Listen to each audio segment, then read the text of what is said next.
اور یہاں ایک مسئلہ یہ بھی سمجھ لیں کہ روزہ رمضان کا اگر ہو اور رات کو آپ نیت نہ کریں تو روزہ نہیں ہوگا.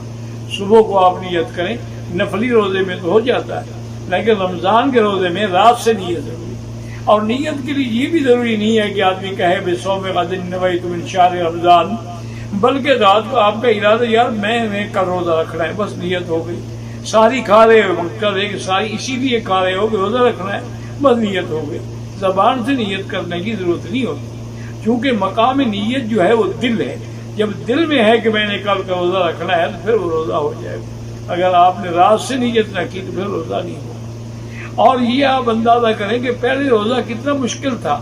ابتدا کے اندر یہ حکم تھا کہ جب آدمی رات کو آ کے سو جائے تو نیند کے بعد اٹھنے کے بعد پھر اس کو کھانے کی اجازت نہیں تھی، اس کا روزہ شروع ہو جاتا.